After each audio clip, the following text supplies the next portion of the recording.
Bonjour et bienvenue dans ce petit extrait. C'est une partie de la conversation que j'ai eue avec mon invité, dont l'épisode complet sortira demain. Et j'espère que ça vous donnera envie de l'écouter en entier. Bonne écoute. Tu as ce truc qu'on oublie quand même, mais qui est clé pour moi dans la vulgarisation, qui est une question que les gens se posent jamais ou très rarement, qui est la question du style.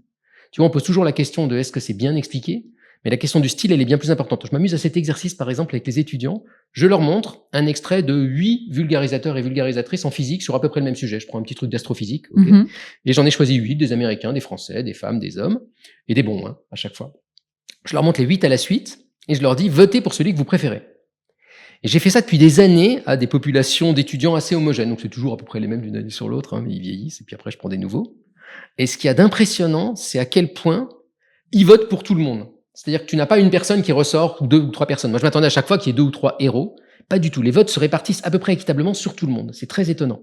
Et ma conclusion de ce petit exercice, c'est de leur dire, vous voyez, vous-même, vous avez un goût.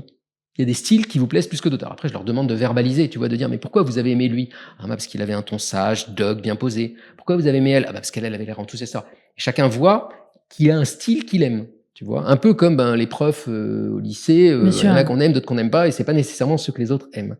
Et donc, un conseil pour moi, c'est de dire aux gens, quand ils commencent la vulgarisation, essayez de trouver votre style. Vous allez suivre des recettes qu'on va vous imposer et autres, mais essayez pas d'être dans le stéréotype. C'est souvent ce défaut, tu sais, des TED Talks où tout le monde est dans le même stéréotype, mon anecdote d'enfance, mon truc et tout.